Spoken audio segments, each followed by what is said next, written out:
पुराने और विशाल पेड़ पर रीमा चिड़िया अपने दो प्यारे बच्चों गुड़िया और कुकू के साथ रहती थी। उस दिन जंगल का मौसम बहुत सुहावना था, लेकिन हवा में एक अजीब सी नमी थी। बच्चों, आज मौसम बहुत खराब लग रहा है।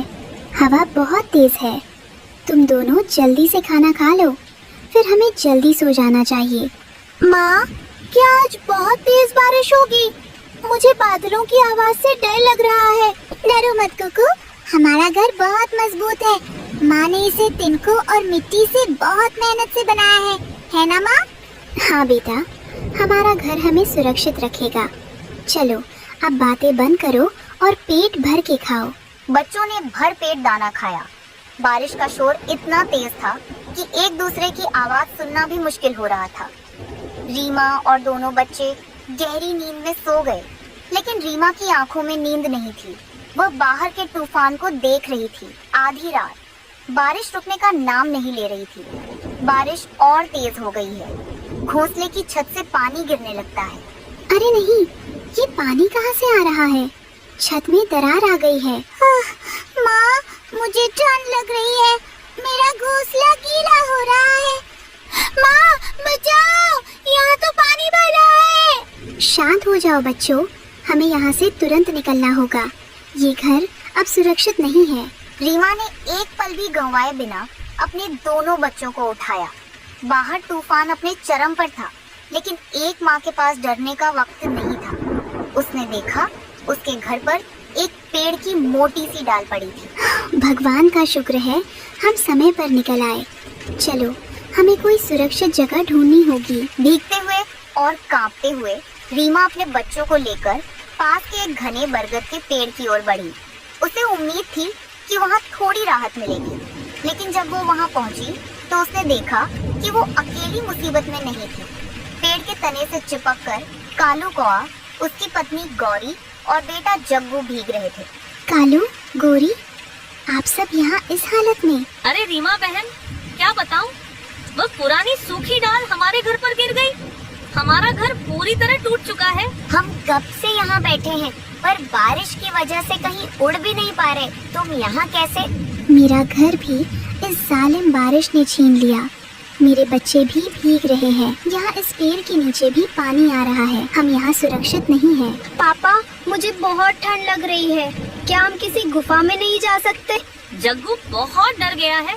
गुफा तो दूर है बेटा, लेकिन हाँ, याद आया, मेरी माँ का घर दूसरे जंगल में है। वह बहुत पुराने और मोटे पेड़ के खोखर में बना है। वह बहुत मजबूत है।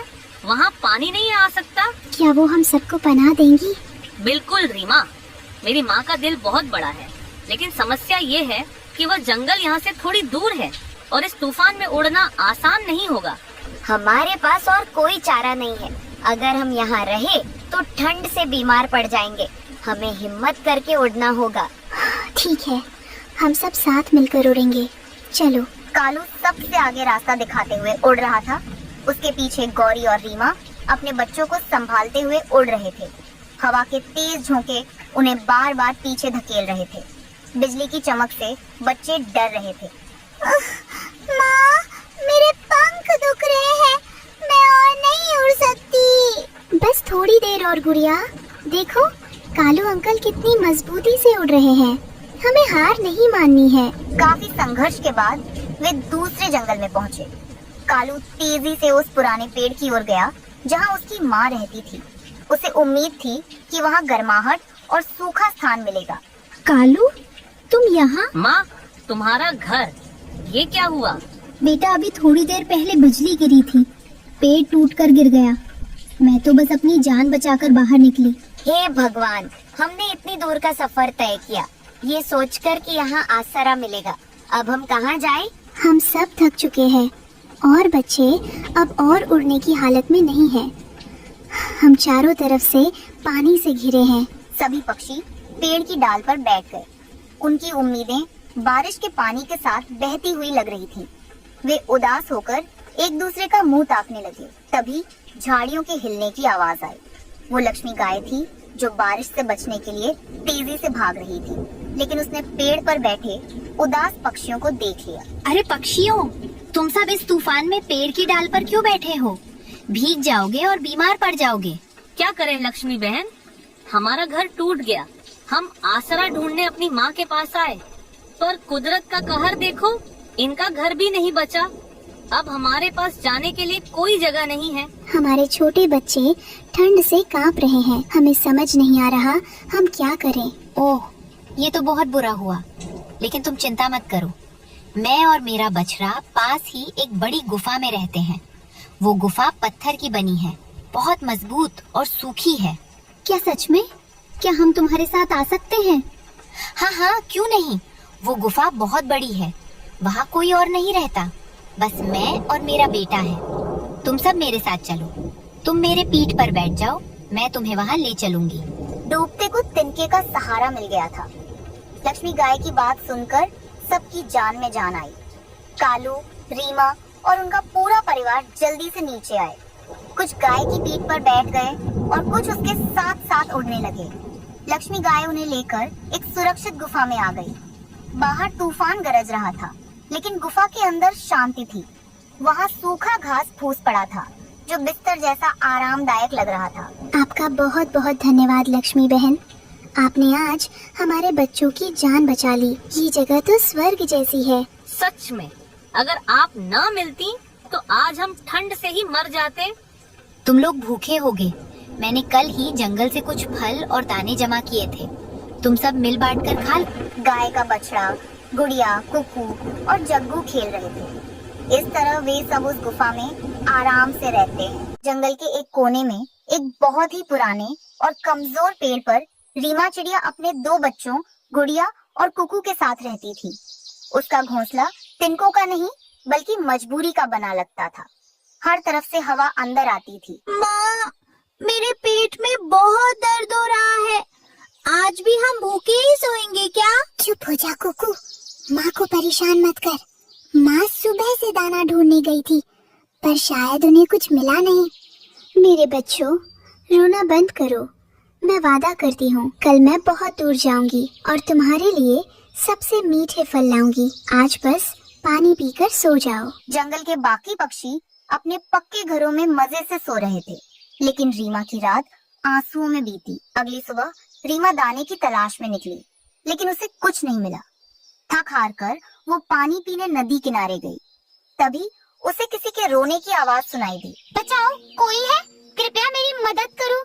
ये आवाज कहाँ से आ रही है? रीमा नदी के पानी में देखती है। वहाँ एक जलपरी एक शिकारी के जाल में बुरी तरह फंसी हुई थी। जाल बहुत मजबूत रस्सियों का बना था। नन्ही चिड़िया, प्लीज मेरी मदद करो। मैं अपने परिवार से बिछड़ गई हूँ और इस जाल में फंस गई हूँ। अगर शिकारी आ गया तो वह मुझे ले जाएगा। डरो मत जलपरी, मैं अभी तुम्हें निकालती हूँ। रीमा ने अपनी छोटी सी चोंच से जाल को काटना शुरू किया। रस्सी मोटी थी और रीमा की चोंच नाजुक। समय बीतता है, 1 घंटा, 2 घंटे। रीमा की चोंच से खून टपकने लगता है, पर वो रुकती नहीं। बस थोड़ा सा और। पूरे 2 घंटे की कड़ी मेहनत के बाद जाल कट गया। जलपरी आजाद हो गई।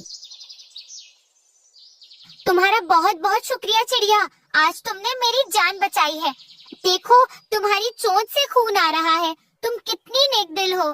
कहो, तुम्हें क्या इनाम चाहिए? मेरे पास मोती है, खजाना है, जो मांगोगी वो दूंगी। नहीं जलपरी, मुझे कुछ नहीं चाहिए। मैंने मदद किसी लालच में नहीं की, किसी की जान बच गई। मेरे लिए यही सबसे बड़ा इनाम है। मुझे अब जाना चाहिए, मेरे बच्चे भूखे हैं। रुको, तुम्हारी ये निस्वार्थ भावना देखकर मैं बहुत प्रभावित हूँ। खाली हाथ मत जाओ। जलपरी पानी के अंदर से एक पत्ते की टोकरी लाती है, जिसमें चमकदार नीला पानी भरा था। ये कोई साधारण पानी नहीं है, ये जादुई पानी है। तुम जिस भी चीज पर ये पानी डालकर जो भी मांगोगी वो चीज वैसे ही बन जाएगी। इसे संभाल कर रखना। तुम्हारा धन्यवाद जलपरी। रीमा वो जादुई पानी लेकर घर आ गई। उसने घर में पड़ी एक पुरानी टूटी हुई प्लास्टिक की बोतल में वह पानी भर दिया और घर के एक कोने में रखकर दाना ढूंढने की चिंता में उसे भूल गई। कुछ दिन बाद आसमान काला हो गया है, तेज हवाएं चल रही हैं। तभी जंगल में जोरदार बारिश शुरू हो गई। यह कोई आम बारिश नहीं थी, बल्कि एक भयानक तूफान था। माँ, देखो ना, बादल कितने काले हो गए हैं। मुझे डर लग रहा है। हमारा घर बहुत हिल रहा है माँ। माँ, अब मुझसे और सहा नहीं जा रहा। मुझे बहुत ठंड लग रही है। सब ठीक हो जाएगा। बिजली कड़कने लगी और देखते ही देखते रीमा का कमजोर घोंसला हवा के एक झोंके से तिनका तिनका होकर बिखर गया। बच्चों, मेरे पीछे आओ। तीनों बारिश में भीगते हुए पेड़ के नीचे आ गए। वे बुरी तरह कांप रहे थे। कालू भैया, गोरी, दरवाजा खोलिए। मेरे बच्चे ठंड से मर जाएंगे। बस आज रात के लिए थोड़ी जगह दे दीजिए। अरे कालू, देखो तो कौन आया है। वो भिखारी रीमा। भाग जाओ यहाँ से। हमने क्या धर्मशाला खोल रखी है? तुम जैसे गरीबों के लिए हमारे घर में कोई जगह नहीं है। जाओ कहीं और मरो। रीमा रोते हुए कबूतर और लूसी के घर गई। लूसी बहन, कबूतर भैया, कृपया दरवाजा खोलो। मेरा घर टूट गया है। अरे रीमा, हमारा घर पहले से ही मेहमानों से भरा है। यहाँ पैर रखने की भी जगह नहीं है। तुम किसी गुफा में क्यों नहीं चली जाती? किसी ने भी रीमा की मदद नहीं की। पूरा जंगल पत्थर दिल हो चुका था। बारिश और तेज हो गई है। रीमा और बच्चे कीचड़ में बैठे हैं। भगवान, मेरे बच्चों की रक्षा करो। अब मैं क्या करूं? तभी बिजली चमकती है और रीमा की नजर मलबे के नीचे दबी उस पुरानी बोतल पर पड़ती है जो चमक रही थी। अरे, ये तो वही बोतल है। जलपरी ने क्या कहा था? ये कोई साधारण पानी नहीं है, ये जादुई पानी है। तुम जिस भी चीज पर ये पानी डालकर जो भी मांगोगी वो चीज वैसे ही बन जाएगी। इसे संभाल कर रखना। हे भगवान, मुझे याद क्यों नहीं आया? शायद ये पानी हमारी जान बचा सकता है। रीमा ने जल्दी से मलबे को हटाया और बोतल निकाली। उसने चारों ओर देखा, लेकिन अंधेरे में उसे कुछ दिखाई नहीं दिया। यहाँ तो सिर्फ गीली घास है और कुछ नहीं। क्या घास से घर बन सकता है? मेरे पास और कोई रास्ता नहीं है। हे जादुई पानी, अगर तुम सच हो तो कृपया इस घास को एक मजबूत, गर्म और सुंदर घर में बदल दो। मेरे बच्चों के लिए एक सुरक्षित घर। वहीं पेड़ के नीचे एक तेज सुनहरी रोशनी होती है। देखते ही देखते वो साधारण गीली घास सुनहरी होने लगी। तिनके आपस में जुड़ने लगे। हवा में जादू की खुशबू फैल गई। पलक झपकते ही वहाँ घास का बना एक अद्भुत घर खड़ा हो गया। वो बाहर से साधारण दिख रहा था, लेकिन अंदर से रोशनी आ रही थी। चलो बच्चों, जल्दी अंदर चलो। वे तीनों घर के अंदर जाते हैं। घर के अंदर का नजारा देखकर उनकी आंखें फटी रह गईं। जमीन पर मखमली बिस्तर बिछे थे। कमरे के बीच में एक मेज थी जिस पर तरह तरह के फल, अनाज और मेवे रखे थे। दीवारें ऐसी थीं कि तूफान की एक भी बूंद अंदर नहीं आ सकती थी। माँ, देखो। वाह माँ, ये कितना गर्म है। माँ देखो खाना, कितना सारा खाना। खाओ मेरे बच्चों, जी भर के खाओ। ये सब तुम्हारे लिए है। आज के बाद तुम्हें कभी भूखा नहीं सोना पड़ेगा। याद रखना बच्चों, जब हम किसी की निस्वार्थ मदद करते हैं तो कुदरत किसी न किसी रूप में हमारी मदद जरूर करती है। बच्चे खुशी खुशी खाना खाने लगते हैं। रीमा जल परी को मन ही मन धन्यवाद देती है। अजी जल्दी जल्दी चलिए जी, काम पर पहुंचने में लेट हो गए तो मालकिन खूब बातें सुनाएंगी। एक तो सुबह से शाम तक काम करते करते हालत खराब हो जाती है। मालकिन इतना काम लेती है कि अब मन नहीं करता उनके यहाँ नौकरी करने का। ऐसे ही दोनों बात करते करते मालकिन के घर पहुंच गए और उस हवेली में काम करने लगे। लेकिन काम करते हुए अचानक से टुन्नू के हाथ से शीशे का शोपीस टूट गया। तुमने इतना महंगा शोपीस तोड़ दिया। रुक, अभी बताती हूँ तुझे। ऐसा कहकर वो उसे मारने पीटने लगी। नहीं नहीं मालकिन, मत मारो मत मारो मत मारो मालकिन, मत मारो। आज के बाद अगर तुमने कोई चीज तोड़ी तो हमसे बुरा कोई नहीं होगा। हवेली की मालकिन उन दोनों के साथ बड़ी ही बुरी तरह से पेश आती है, जिससे वो दोनों बड़े दुखी हो जाते हैं। शाम को घर लौटकर भी उन दोनों के आंसू थम नहीं रहे थे। हम गरीबों की भी कोई इज्जत नहीं होती। जो आता है दुत्कार कर चला जाता है। बिल्कुल सही कहा जी आपने। जी तो चाहता है वो काम छोड़ दे। सही कहा तुमने। मेरा भी दिल नहीं करता कि मैं वहाँ काम करूँ, तो क्यों ना हम खुद का कोई काम ही शुरू करें। बात तो तुम ठीक कह रहे हो जी, लेकिन कौन सा काम करें वो समझ नहीं आ रहा। खैर, रात बहुत हो गई है, अब मैं खाना बना देती हूँ। इसके बाद रीमा खाने में दाल चावल बना देती है, जिसे खाकर दोनों आराम से सो जाते हैं। लेकिन अगले दिन भी जब वह काम पर जाते हैं तो मालिक और मालकिन फिर से ठीक से काम ना करने के कारण उन्हें खूब सुनाते हैं, उनकी खूब बेइज्जती करते हैं। फिर शाम को घर आकर बस जी, अब और नहीं, मैंने फैसला कर लिया। अब मैं और उस घर में काम नहीं करूंगी। रोज रोज यूं जिल्लत की जिंदगी नहीं जी जाती है। तो हम और करेंगे भी क्या रीमा, हमें और कोई काम आता भी तो नहीं है। आप कहते हैं ना कि मैं छोले समोसे बहुत अच्छे बनाती हूँ, तो क्यों ना हम इसी का कोई काम शुरू करें। लेकिन इसके लिए पैसे भी तो चाहिए। पैसे? मैंने थोड़े से पैसे जोड़ कर रखे हैं, साथ ही मेरे पास एक सोने की अंगूठी भी है। क्यों ना हम इसे गिरवी रखकर छोले समोसे का ठेला लगाएं। रीमा की बात मानकर टुन्नू सुनार से कुछ पैसे उधार ले आता है, जिसके बाद वह रीमा के साथ बाजार जाकर जरूरत का सारा सामान ले आता है और अगले दिन सुबह जल्दी उठकर रीमा छोले समोसे बनाने की तैयारी शुरू कर देती है। फिर सारी तैयारी करने के बाद दोनों छोले समोसे बेचने के लिए बाजार की ओर निकल जाते हैं। कुछ देर बाद एक ग्राहक उनके पास आता है। कैसे दी प्लेट? ज्यादा महंगी नहीं है, बस 30 रुपए प्लेट, साथ में सलाद और चटनी मुफ्त है। अरे वाह, फिर तो जल्दी से एक प्लेट लगा दो। टुन्नू जल्दी से ग्राहक को एक प्लेट लगाकर दे देता है। वाह, क्या स्वाद है! इतने अच्छे छोले समोसे तो हमने कभी नहीं खाए। वाह बेटा, ये समोसे खाकर तो मजा ही आ गया। इसी तरह अब और भी ग्राहक उनके पास आने लगे और पहले दिन ही उनकी अच्छी कमाई होने लगी और कुछ दिनों में बाजार में उनके ग्राहक और भी ज्यादा बढ़ गए। फिर कुछ ही दिनों में उनकी कमाई और भी ज्यादा बढ़ गई। जिनके पास पहले खाने का गुजारा भी बड़ी मुश्किल से होता था, लेकिन अब उनकी तरक्की देख उनके दोस्त भी जलने लगे। अरे वाह टुन्नू, रीमा आप दोनों ने तो बड़ी तरक्की कर ली। लगता है धंधा काफी अच्छा चल रहा है। हाँ, बस यूँ समझो कालू ऊपर वाले की कृपा बरसी है हम पर। वैसे एक बात कहूँ, क्यों ना हम पार्टनरशिप में मिलकर एक ढाबा खोल लें और उसी में छोले समोसे बनाकर बेचे। आधा पैसा मैं लगाऊंगा और आधा तुम। विचार बुरा नहीं है कालू। अब वो मिलकर पैसे मिलाकर एक ढाबा खोल लेते हैं। ढाबा खोलने के बाद उनका काम और अच्छा चलने लगता है। फिर एक रोज जब कालू पैसे लेकर घर जाता है तो उसकी पत्नी कहती है, यह क्या है जी, आप फिर से इतने से ही पैसे लेकर घर आए हो? जब वो ढाबा तुम दोनों का है तो दोनों को आधा आधा हिस्सा मिलना चाहिए ना। लेकिन 60% तो वह पति पत्नी ही रख लेते हैं। गोरी, छोले समोसे का सारा खर्चा वो दोनों ही करते हैं, साथ ही सारे छोले समोसे रीमा अकेले बनाती है, तो उनकी मेहनत भी तो बनती है ना। हाँ, तो तुमने भी तो ढाबा खोलने के लिए बराबर पैसे दिए।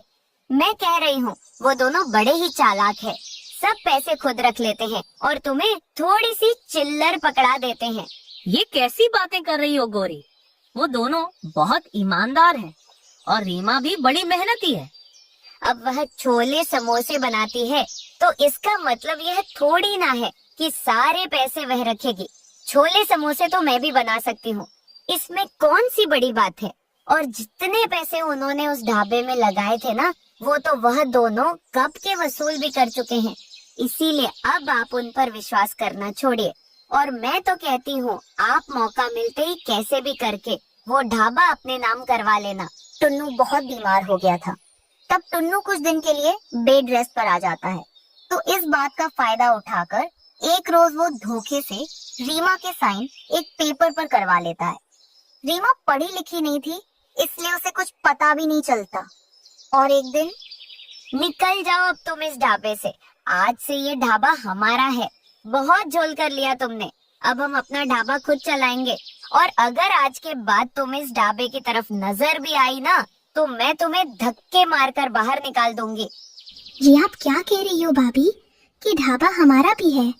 नहीं था, अब ये सिर्फ हमारा है। चलो अब निकलो यहाँ से, तुमने खुद इस पेपर पर साइन किए थे। कालू भैया, आप तो बहुत ही लालची हो। आपको पता है आपका दोस्त बिस्तर पर पड़ा है, उस बात का आपने फायदा उठाया और हमारे साथ धोखा किया। तो तुम दोनों ने कौन सा मेरे साथ सही किया है? मुझे थोड़े से पैसे देकर खुद ज्यादा रख लेते थे। चलो अब जाओ यहाँ से। रीमा दुखी होकर घर की ओर आ जाती है और अगले दिन अपना पुराना ठेला लेकर बाजार में जाकर उस पर छोले समोसे बेचने लगती है। उधर गोरी भी अपने पति के साथ सुबह ढाबे पर आती है और छोले समोसे बनाकर बेचने लगती है। लेकिन उसके बने हुए छोले समोसे किसी को भी पसंद नहीं आते। छी छी, ये कैसे छोले समोसे बनाए? इसमें तो कोई स्वाद ही नहीं है। जब रीमा छोले समोसे बनाती थी तो उसका स्वाद ही अलग होता था, लेकिन इस छोले समोसे में ना तो मिर्ची का स्वाद आ रहा है ना आलू का। ऐसा लग रहा है जैसे छोले पानी में घोल दिए हो और आलू का मसाला भी कच्चा है। मैं तो ऐसे खा ही नहीं सकता। छी। धीरे धीरे उनके ढाबे पर लोग आना बंद कर देते हैं। मुझे तो लगता है लोगों की मति मारी गई है, जो इतने अच्छे स्वाद को भी ना कहकर चले जा रहे हैं। उधर रीमा ने फिर से ठेले पर छोले समोसे बेचना शुरू कर दिया। उसे बेचता देख अब ग्राहक उसके पास जाने लगे और कुछ ही दिनों में वो अच्छे खासे पैसे जोड़ लेती है, जिसके बाद वो खुद का अलग ढाबा भी खोल लेती है। फिर जब टुन्नू पूरी तरह से ठीक हो जाता है, ये सब क्या है रीमा? फिर रीमा उसे सारी बात बताती है। वो कालू इतना घटिया निकलेगा मैंने सोचा भी नहीं था। मैं अभी जाकर उससे बात करता हूँ। नहीं नहीं जी, रहने दीजिए। हमने अपनी मेहनत से अब सब कुछ हासिल कर लिया है और जो होता है अच्छे के लिए होता है। भगवान की कृपा थी जो मैं ये सब कर पाई। अपनी पत्नी के साथ मिलकर अब टुन्नू उस ढाबे को चलाता है, जिससे उसे खूब अच्छी कमाई होने लगती है। वहीं दूसरी तरफ लालच के चक्कर में गौरी और उसका पति अपना सब कुछ खो बैठते हैं और आखिर में उन्हें अपना ढाबा बंद करके लोगों के घरों में काम करना पड़ता है। वहीं अब रीमा और टुन्नू खुशी खुशी रहने लगते हैं। घने जंगल में जहाँ पक्षियों की चहचहाहट थी, अचानक मौसम बदल जाता है। जंगल में हर दिन बारिश होने लगती है। गौरी कौवी अपने पति कालू कौवा और बेटी मुन्नी के साथ रहती थी। वे बहुत मुश्किल की जिंदगी गुजार रहे थे, क्योंकि कालू शराब पीकर हर समय शराब के नशे में ही रहता और बेचारी गौरी अमीर पक्षियों के घरों में काम करके अपना और अपनी बेटी का पेट पालती थी। उन दिनों बारिश का मौसम शुरू हो चुका था। हर दिन बारिश हो रही थी। आज भी बहुत तेज बारिश हुई। मुन्नी स्कूल गई हुई थी। गौरी अपनी बेटी को लेकर बहुत चिंतित हो रही थी। हाँ, हे भगवान, बाहर इतनी तेज बारिश है और मुन्नी स्कूल गई हुई है। मुन्नी के पास रेनकोट भी नहीं है। अगर उसे ठंड लगे तो क्या होगा? सुनिए जी, उठिए, जरा जाकर अपनी बेटी मुन्नी को तो देखाओ कि अभी तक आई क्यों नहीं। बाहर बरसात बहुत जोरों से हो रही है। लेकिन कालू ने तो इतनी शराब पी रखी थी, वो तो हाँ या ना में जवाब भी नहीं देता, बस सोया हुआ था। तभी मुन्नी आ जाती है। अपनी बेटी को सही सलामत देखकर गौरी खुश हो जाती है। भगवान का शुक्र है कि तुम सही सलामत आ गई बेटा। बारिश इतनी तेज थी कि तू जरा स्कूल में ही रुक जाती थी। जब बारिश रुकती तो फिर तू घर आ जाती थी। माँ, मेरे सभी दोस्तों के पास रेनकोट है, सिवाय मेरे। सभी सहेलियां छुट्टी के बाद अपने अपने घरों को वापस चली गई। तो माँ, मैं वहाँ अकेली स्कूल में कैसे रहती? माँ, आपने पिछले साल भी बरसात के मौसम में मुझसे वादा किया था कि आप मुझे रेनकोट लेकर देंगी, पर आपने पिछली बार भी नहीं लेकर दिया। माँ, इस बार तो मुझे रेनकोट ले दे माँ। सच में बरसात में भीगकर बहुत सर्दी लगती है। गौरी अपनी बेटी की बातें सुन रही थी और उसका मन बहुत दुखी हो रहा था। वो अपनी बेटी को क्या बताती कि वो तो घर को बहुत मुश्किल से चला रही है। वो अपनी बेटी को रेनकोट कहाँ से दिलाती? फिर वो अपनी बेटी को भोजन खिलाकर सुला देती है। अगले दिन फिर से बरसात शुरू हो जाती है और अब की बार तो बरसात ऐसी हो रही थी कि पहले कभी न हुई हो। लेकिन शराबी कालू तो ऐसा अपने शराब के नशे में सोया हुआ था कि उसे तो बरसात की कोई चिंता ही नहीं थी। मुन्नी बेटा, आज तू स्कूल जाने को रहने दे। कल भी तू बरसात में इतना भीग कर आई थी। अगर आज फिर बरसात में भीगी तो कहीं तो बीमार ना हो जाए। मुन्नी स्कूल से छुट्टी कर देती है। सुबह से दोपहर, दोपहर से शाम हो जाती है, लेकिन बरसात और भी तेज हो रही थी और अब तो उनके घर की छत टपकने लगती थी और पूरे जंगल में बाढ़ आ चुकी थी। गौरी की सांसें रुक रही थी इतनी तेज बरसात को देखकर। मुझ गरीब का घर भी बहुत कमजोर है कि ऐसा ना हो फिर अगर टूट जाए। अब मैं क्या करूं? अगर घर में रहूं तब भी मरती हूं, अगर बाहर जाती हूं तो तब भी मरती हूं। अब मैं अपनी बेटी को लेकर जाऊं तो कहाँ जाऊं? और ये मेरा निखट्टू पति ऐसे सो रहा है जैसे घोड़े बेचकर सो रहा हो। अरे सुनिए, अब तो उठ जाए। अब तो बरसात का पानी हमारे घर में आने लग गया है। अगर तुम ना उठे तो बरसात के पानी में ही डूबकर मर जाओगे। माँ, बारिश के पानी को देखकर मुझे बहुत डर लग रहा है। क्या हम इस पानी में डूबकर मर जाएंगे? नहीं बेटा, भगवान हमें बचा लेंगे। तुम प्रार्थना करो तुम्हारे पापा का नशा टूट जाए और ये होश में आ जाए, फिर मुझे भी कुछ हौसला हो जाएगा। ऐसे अकेले तो मैं कुछ भी नहीं कर सकती। फिर देखते ही देखते बरसात का पानी उनके घर में आने लग जाता है। छत से टपकने वाले पानी के कारण गीला होने से कालू की आंख भी खुल जाती है। गौरी, इतना पानी कहाँ से आया? तुम तो अपनी शराब के नशे में थे, तुम्हें क्या खबर हमारी। अब भी अगर तुम ना जाओगे तो हम तो पानी में डूबकर मर जाएंगे। कालू भी शर्मिंदा होता है। गौरी, मुझे माफ कर दो, आज मैं बहुत शर्मिंदा हूँ। मेरी शराब के कारण आज मेरा पूरा परिवार हमेशा हमेशा के लिए खत्म हो जाता। मैं तुमसे वादा करता हूँ, मैं आज के बाद शराब कभी नहीं पीऊंगा। आज इस बरसात के पानी ने मेरी आंखें खोल दी है। गौरी, तुम ऐसा करो, मेरी मुन्नी का ध्यान रखो। मैं बाहर जाता हूँ और देखता हूँ कि हम कैसे यहाँ से सुरक्षित निकल सकते हैं। फिर कालू बाहर निकलता है।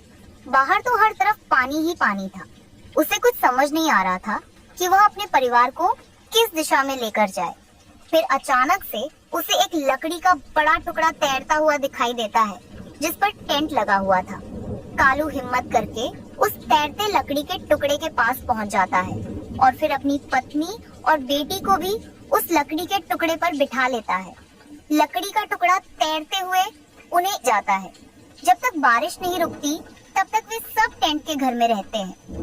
वे इस बाढ़ में डूबने से बच जाते हैं। बारिश रुकने के बाद वे एक सुरक्षित जगह पर पहुंच जाते हैं।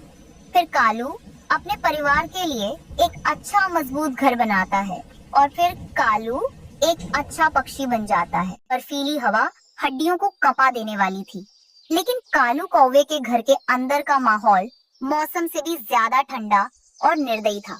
गोरी कौवी मूंगफली खा रही थी, जबकि कालू की बूढ़ी माँ कोने में फटे हुए कंबल में ठिठुर रही थी। अरे ओ बुढ़िया, कब तक वहाँ कोने में पड़ी रहेगी? देख नहीं रही घर में पानी खत्म हो गया है? जा बाहर से बर्फ पिघलाकर पानी ला। वाह, बहू, बाहर बहुत बर्फ गिर रही है। मेरे पंख काम नहीं कर रहे। मुझे थोड़ी सी मूंगफली दे दे, पेट में बहुत दर्द है। काम चोर कहीं की, खुद तो कुछ करती नहीं, ऊपर से मूंगफली चाहिए। ले ये खा। गौरी ने जानबूझकर 2 दिन पुरानी सूखी रोटी का एक टुकड़ा माँ की तरफ फेंका। माँ की आंखों में आंसू आ गए, लेकिन उसने चुपचाप रोटी उठा ली। तभी कालू अंदर आया, जो खुद ठंड से कांप रहा था। उफ, आज तो जानलेवा ठंड है। गौरी, जल्दी से कुछ गरम खाने को दो। जी, मैंने आपके लिए गर्मा गर्म खिचड़ी बनाई है, आप खाइए।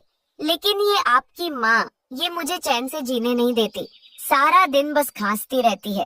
माँ, तुम थोड़ा धीरे नहीं खा सकती? गौरी को परेशानी होती है। बेटा भी बदल गया। मेरे पास वो चांदी का जादुई सिक्का है जो पुश्तैनी है, लेकिन उसकी शक्ति तभी जागेगी जब कोई मुझे दिल से प्यार करेगा। यहाँ तो मेरा कोई मोल नहीं। और बाहर बर्फीला तूफान तेज हो गया था। गौरी ने घर में झाड़ू लगाते हुए जानबूझकर एक मिट्टी का बर्तन गिरा दिया और सारा दोष माँ पर डाल दिया। हाय, मेरी किस्मत फूट गई। कालू जी, देखिए आपकी माँ ने क्या किया, मेरा पसंदीदा बर्तन फोड़ दिया। अब मैं इस घर में इस बुढ़िया के साथ एक पल नहीं रहूंगी। या तो ये रहेगी या मैं और जग्गू। माँ, अब बहुत हो गया। तुम्हारी वजह से मेरे परिवार में क्लेश हो रहा है। मैंने कुछ नहीं किया। बर्तन तो गोरी के पंख से। बस एक शब्द और नहीं, अपना सामान उठाओ और निकल जाओ यहाँ से। बेटा, बाहर तूफान है, मैं मर जाऊंगी। तो मर जाओ, हमें चैन तो मिलेगा। जग्गू, अपनी दादी का वो पुराना पोटली बाहर फेंक दे। कालू और गोरी ने मिलकर बूढ़ी माँ को धक्के मारकर घर से बाहर बर्फ में निकाल दिया। माँ जी बर्फीली हवाओं से लड़ती हुई पास के पेड़ पर रहने वाले कबूतर और लूसी के पास पहुँची। लूसी बेटी, दरवाजा खोलो। माँ जी, आप इस हालत में? क्या हुआ? कालू और गोरी ने मुझे निकाल दिया, मुझे बचा लो। चलो लूसी, हम अभी कालू के घर चलते हैं, ये अन्याय है। वे तीनों कालू के घर जाते हैं। लूसी जोर से दरवाजा खटखटाती है। कालू, शर्म नहीं आती तुझे? अपनी बूढ़ी माँ को इस तूफान में बाहर निकाल दिया। गोरी बाहर निकलती है, उसके हाथ में एक डंडा है। ए लूसी की बच्ची, तू हमें सिखाएगी? निकल यहाँ से, वरना तेरा भी वो हाल करूंगी जो सोचा नहीं होगा।